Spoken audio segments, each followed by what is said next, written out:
Hi everyone. In our previous class, we had the first stanza of the poem A Thing of Beauty. Today we'll go to stanza third and then we go further, right? So let's begin stanza 2. Therefore, on every morrow are we reading a flowery band to bind us to the earth, spite of despondence of the inhumane dearth, of noble natures of the gloomy days, of all the unhealthy and over-darkened ways made for our searching. Yes, in spite of all, some shape of beauty moves away the pall from our dark spirits. See, in the first stanza, we already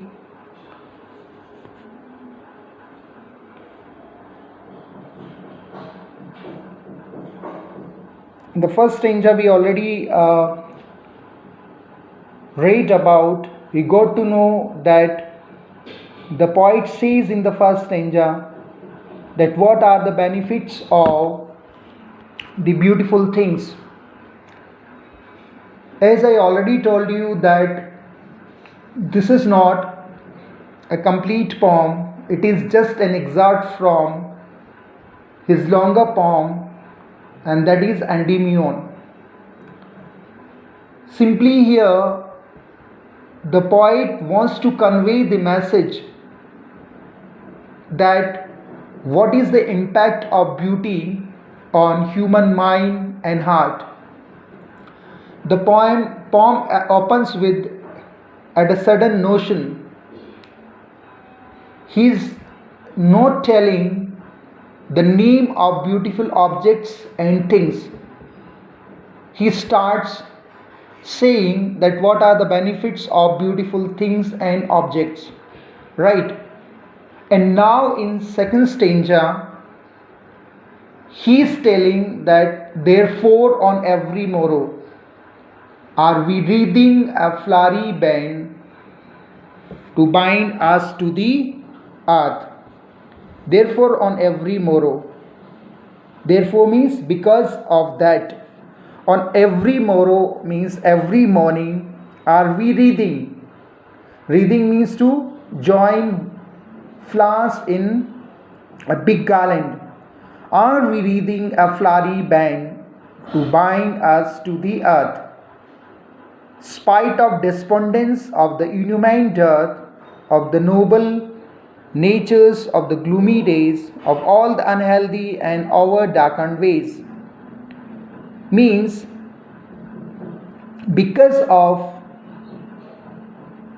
the beauty, because of the benefits of the beautiful things and objects which we are surrounded by, every human being has a new hope, new joy in his heart every morning when he gets up. And here, all the human beings of this planet are compared with the flowers in a garland. Each and every flower is joining one another, and that becomes the big garland. Means he is trying to say that because of the beautiful things and objects, every human being is existing on this planet. He says, spite of despondence of the inhuman dearth, of noble natures of the gloomy days, of the unhealthy and over darkened ways made for our searching. He says that though there is a lot of pain, suffering, negativity, sadness, melancholy throughout the planet, means he draws a parallel between the beautiful objects and things and the saddest factor of our life, the negative side of our life, and he is trying to establish the superiority of the beautiful things and objects on the negativity and the miseries and sorrows of this planet. That's why he says that in spite of despondence of the inhumane death of the noble natures and gloomy days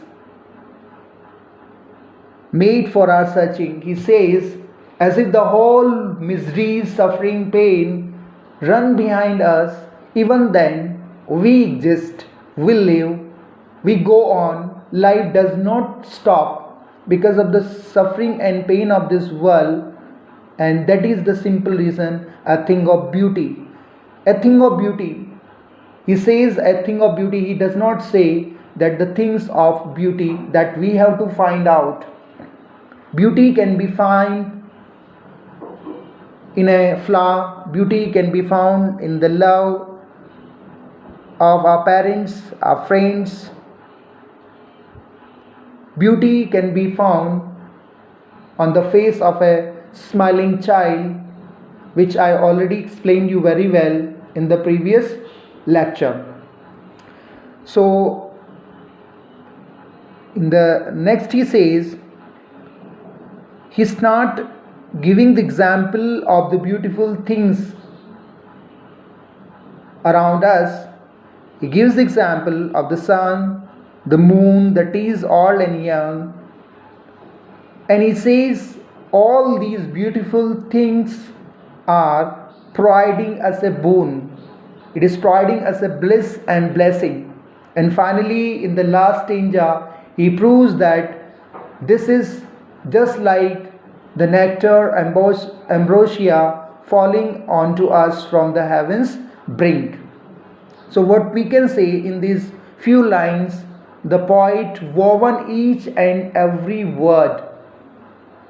Here we can find that the whole poem is, each and every word is just like a flower, and the complete poem is just like a garland.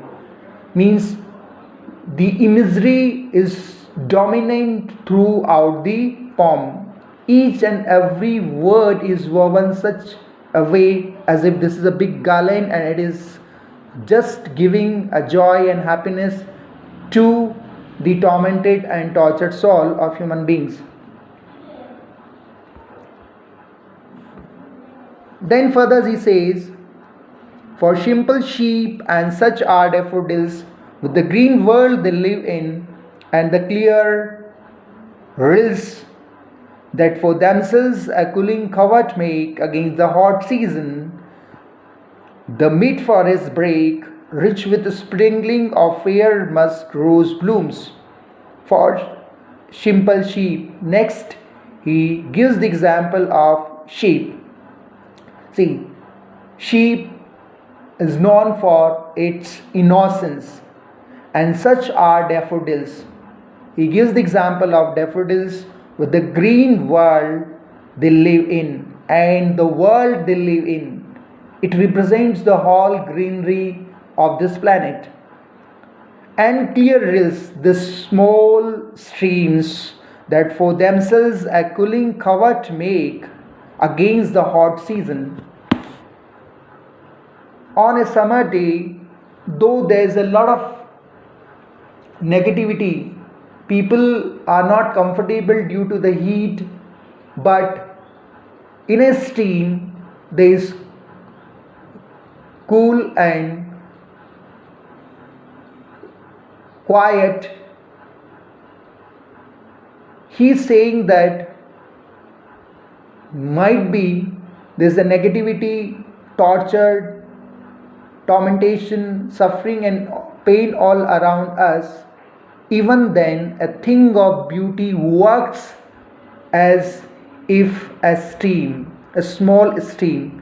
Means if there is a lot of negativity, lot of problems, situation, circumstances, if you feel like burning on a furnace, even then a thing of beauty works as a stream, as a shady boon, stream, shady boon. These are the sources of happiness. What is the implication? He is trying to say the joy, the happiness which we draw from the motivation, from the love, from the sympathy of different kind of people we are surrounded by.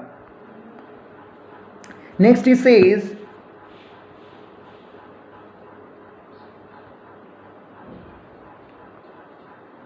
the mid forest brake, rich with the sprinkling of fair rose blooms.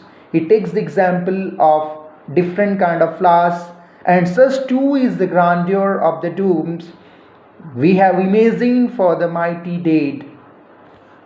He takes the example of great men, those who came to this planet and did their best and said bye to the world.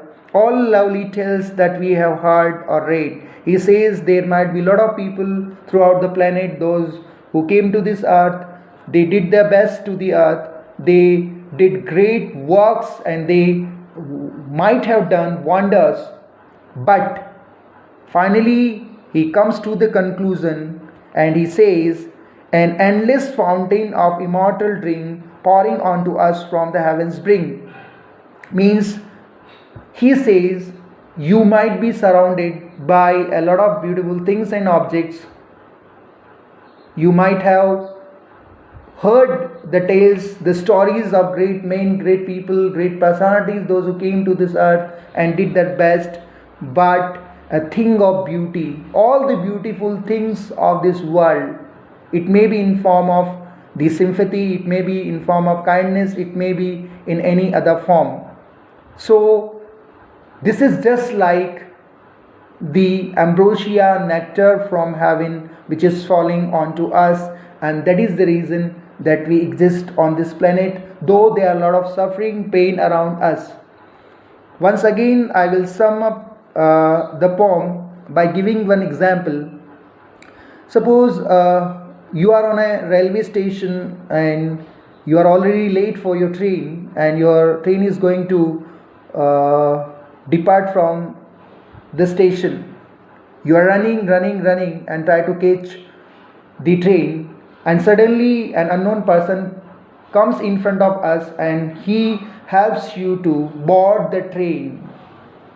He does not know you, he does not know your name, neither you know his name, about his whereabouts and all, but he helps you. And this beauty, this is a kind of beauty, a helping hand, and you won't forget that moment ever and ever, and it will increase. You learned kindness, you got kindness, you got help from someone, and you will pass on to somebody else, and it provided you beauty, comfort, joy and happiness, and it will be in your heart forever and ever. That's why he says, a thing of beauty is a joy forever, its loveliness increases. It increases, it never decreases. Means there are a lot of virtues, kindness, sympathies around us, and because of that only we live. If we remove all the goodness, virtues, beautiful things around us, this planet will become a vacuum, right? So this is all about a thing of beauty. Okay, and in our next class we will discuss some important questions, and you can ask queries on Google Classroom as well. Okay, and till that, stay safe and secure, and bye everyone.